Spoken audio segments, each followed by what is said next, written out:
What's going on YouTube? It's Teej back again with another video, and today I'm giving you my 2021 NBA mock draft. A lot of you came to my channel back during the NFL draft process, did a lot of mock drafts on the channel for the NFL, figured a couple days away. By the time you're seeing this, actually the day before the NBA draft itself, so figured I'd throw a mock draft out there. I'm a big basketball fan, so hopefully you all don't mind me diverging just, a day away from the NFL, and we talk a little bit of basketball. Hopefully you all enjoyed today's video. If you do, please hit that like button, it would help me out a ton. And if you're new to the channel and want more sports content like this, please consider subscribing.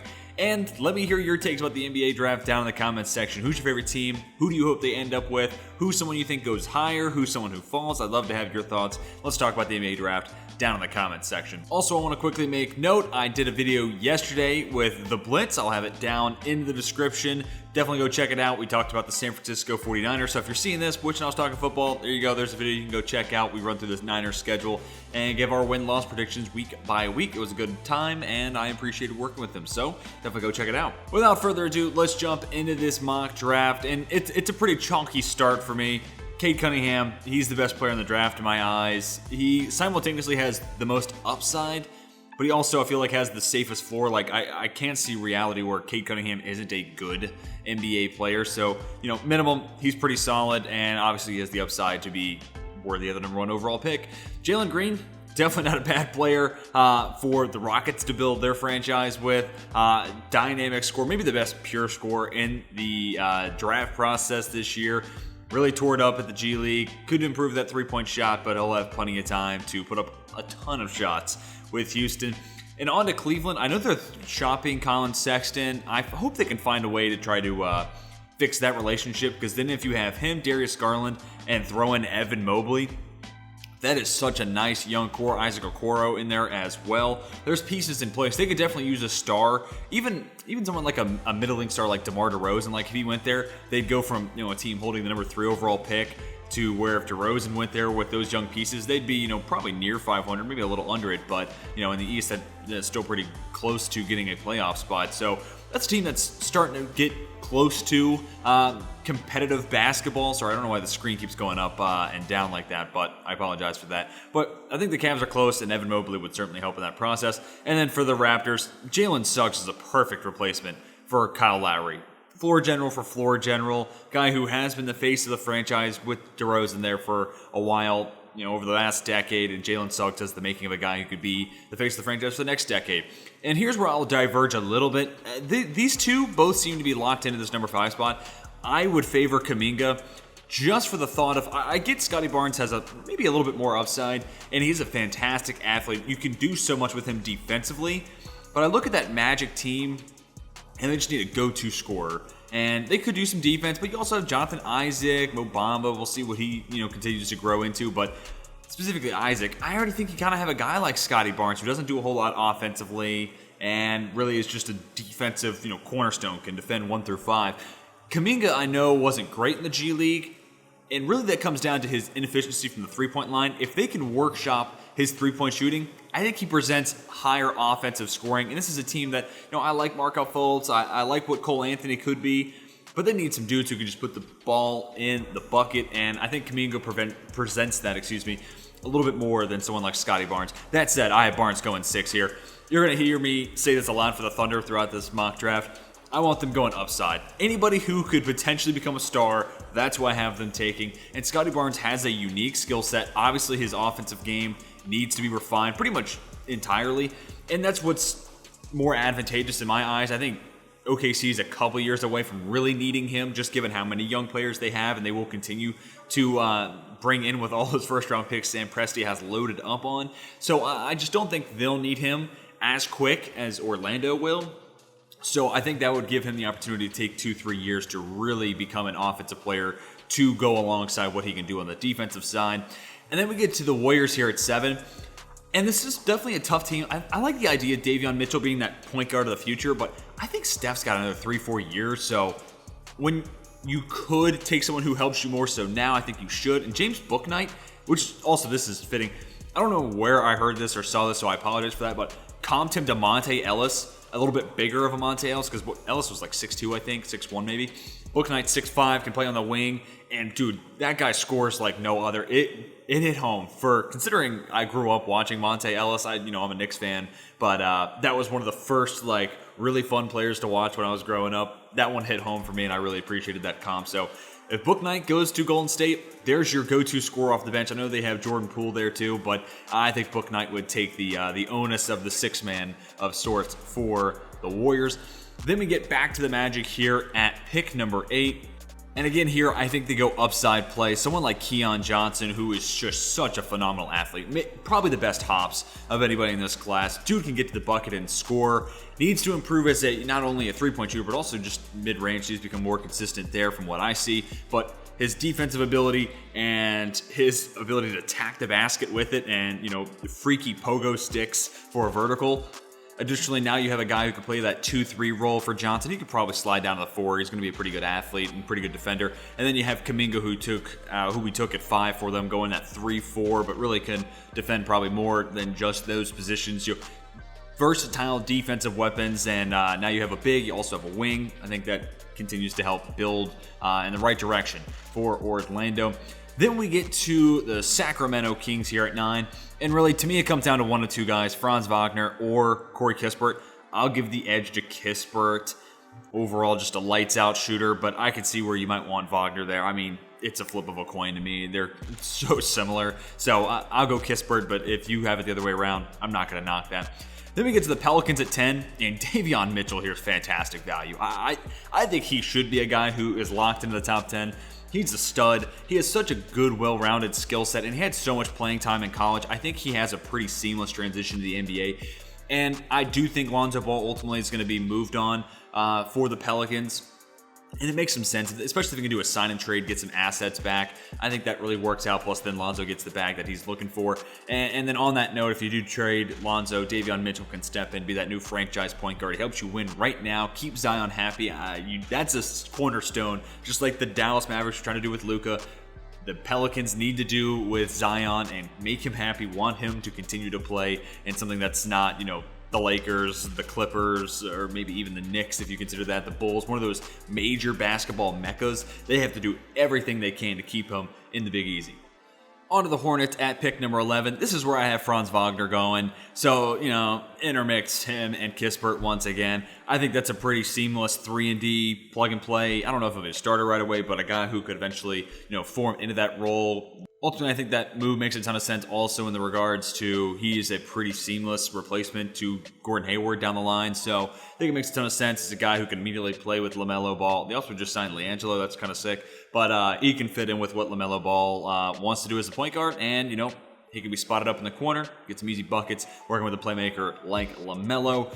Then we get to the Spurs at 12. Definitely considering Jalen Johnson, but I'll go Alperen Sengun. This is a guy who's an analytics guy. If you dive into those numbers and you're a basketball fan, this is somebody that you really, really like. And that's typically where I see his name, praised the most when I go onto Twitter and, talking about basketball with people. But also, kind of makes sense. Feels like a Spurs pick. So some of that's, prior picks just kind of adding on to this. They need a big long term. So he or Johnson, Sengun is ultimately who I think they go with there. Pacers at 13. I think this is the playmaker of the future for Indiana. Josh Giddey, one of the best distributors in this draft class. I do think they end up moving on from Malcolm Brogdon, especially if they can get Ben Simmons. That would obviously be fantastic. Then they can move Simmons down to the 4. Don't think he's going to be a point guard long term, just his inability to shoot and score late, and he just doesn't want the ball in his hands. It feels like late in games, at least basing off the playoffs and the end of regular season last year. I think Giddey's a good building block moving forward. Even if you do keep Brogdon, he works fine off ball as the number 2 guard. So I think there's a relationship between the two that could work out well. And Rick Carlisle might want to blow it up anyway, so he can go ahead and get his point guard of the future. And now we're back to the Warriors at pick number 14. Thought about a few different players here. Moses Moody, I think, makes some sense. 3-and-D, immediate contributor. But because they already took James Bouknight, a wing player, I figured maybe I'll go against Moody here. Really came down to Trey Murphy, who I think can be a 2 or 3, really. Play on the wing, provide you some defense and some scoring, three-point shooting as well. I think the same could be said about Chris Duarte, who is climbing up boards a lot, like that fit, and he's 24 years old, played a lot of college basketball. Feels like, again, what I talked about with Davion Mitchel, he'll have a seamless transition to be an immediate contributor. And if the Warriors hold on to 7-14, which I'm not entirely sure they do, when I'm recording this, they have both those picks, so if this video comes out and the trade's been made, you'll see a little disclaimer up here on the screen, and maybe the team that ends up with these picks will take these guys. But in a world where the Warriors still have these picks, I do think they could use them to get Bradley Beal, who reportedly might request a trade here in the coming days. That's interesting. But Chris Duarte, if they do hold on to pick 14, gives you somebody who can make an impact right away. So I think it makes a ton of sense. And speaking of the Wizards and Bradley Beal, Moses Moody feels like a pretty good option to potentially replace Beal if they are looking to shop him. Moody is a guy who plays really well on the wing, 3 and D, what you want in modern basketball, but I also think he can create a little bit off the dribble. Not necessarily his biggest strength, but it's not necessarily a weakness either, and something that the Wizards could work with as they continue to get younger and build for the future once again. Then we get back to the Thunder at pick 16. This is where I think Jalen Johnson can comfortably go. I think he is a guy who had Duke had a better season, and he played the whole entire year. He is somebody with a talent to go top 10, but now he's starting to slide down boards, and ultimately college basketball didn't really break into his favor. Maybe he's somebody who would have benefited from playing in the G League, but again, going to the Thunder, kind of like what we talked about the last time they were on the clock, you can take a guy, then it was Scotty Barnes, now it's Jalen Johnson, who can just have a couple of years to become a refined basketball player. And I think the tools are there for Jalen Johnson, but what I am hesitant in, or on, I should say, is it feels a lot like Marvin Bagley 2.0. I know they're not necessarily the same, and you can't just label them that, but disappointing, college seasons and then the step to the NBA level, while they have the talent, they have skill sets that you like, didn't work out for Bagley. Hopefully it does for Jalen Johnson, because I think he really could be a special player in the Thunder, obviously. Take him at 16, we'll hope that he becomes just that. Next up, the Memphis Grizzlies at 17. I really like Trey Murphy, 3 and D wing, kind of made mention of that earlier, and it's a spot where he can contribute right away. Him and Dylan Brooks with Ja Morant, that's a really nice backcourt for that team moving forward. They need to figure out what they have, and Triple J, long term, he has got to be able to stay healthy. But nonetheless, if you add Trey Murphy into that backcourt, I think it's a really nice seamless fit he can provide. Maybe even when Ja's not on the floor, right? You can move Dylan Brooks into your primary ball handler type of role, and then Murphy kind of shifts over to what Brooks does while Morant's out there. I don't know, hypothetical, but tell me what you think down in the comment section.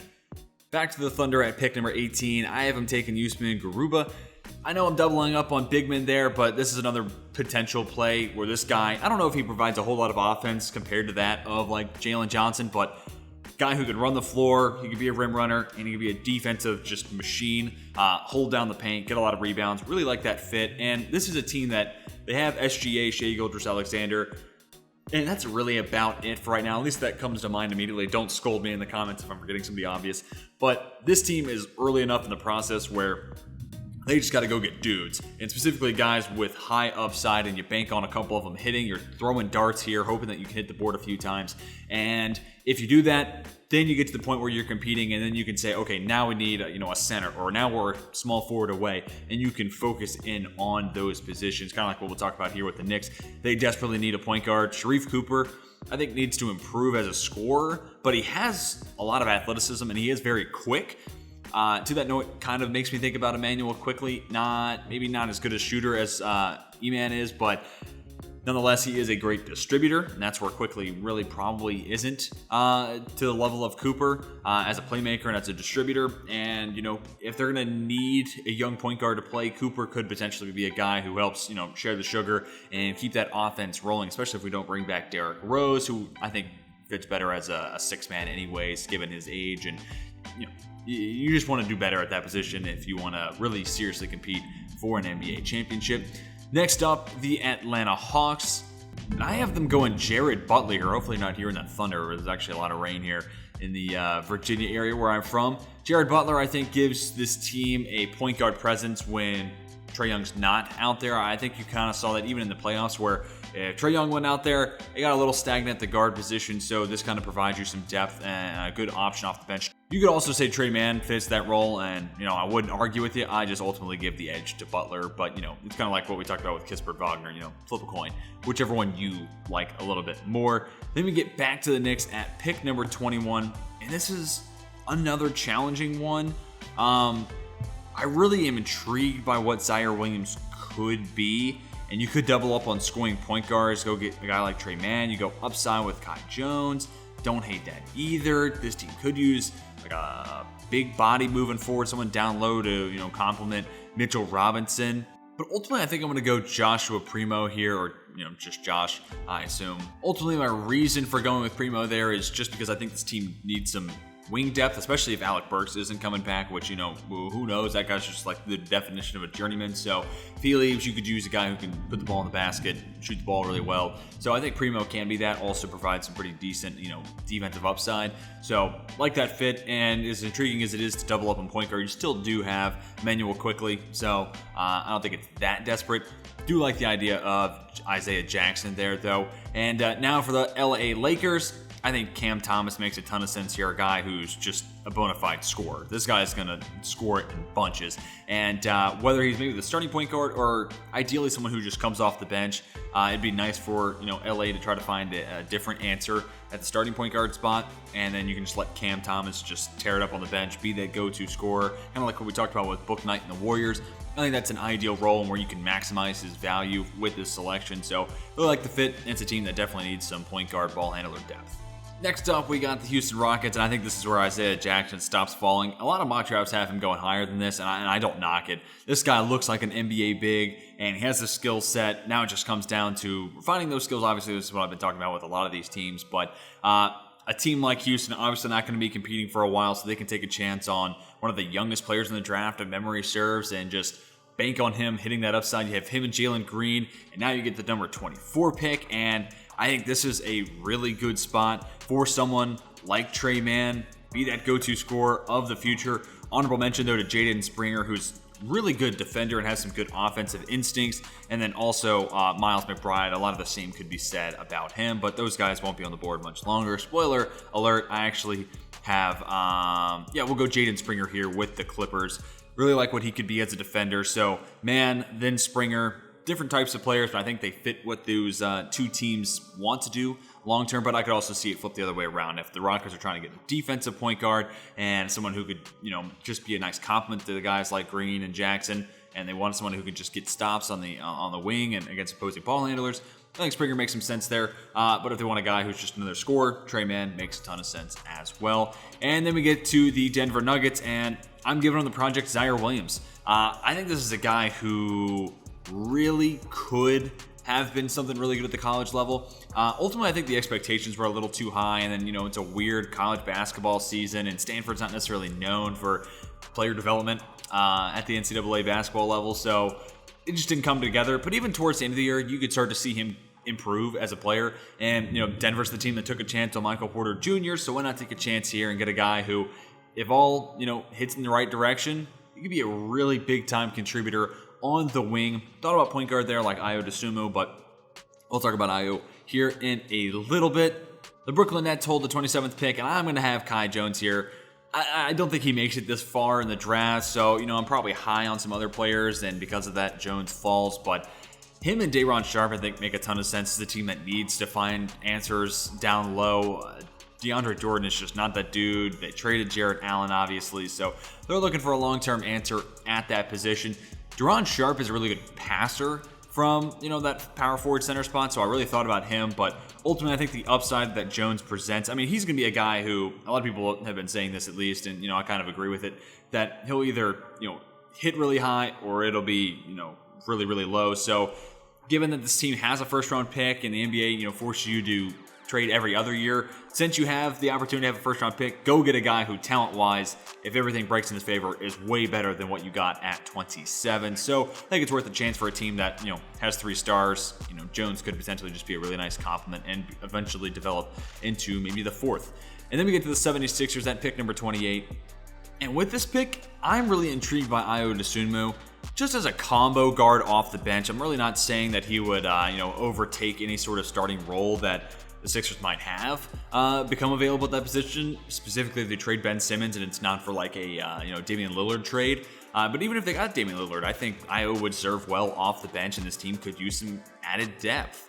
So Iowa's going to give you good defense. He was an accomplished college basketball player, one of the best in the country last year. So his offensive game might be a little limited, but I think he attacks the rim well enough. He's a smart guy, and he plays defense to where it makes sense. If he's your backup point guard, backup shooting guard, he has a role carved out for him, and that team has the stars in place, especially if they're swapping Ben Simmons for Damian Lillard to pair him up with Joel Embiid. Then they have the stars in place. It comes down to those complementary pieces and Tobias Harris and company, and then even the tertiary pieces, which I basically would assume Iowa would fall into. Then we get to the Suns here at pick number 29. 2 more picks to go. JT Thor.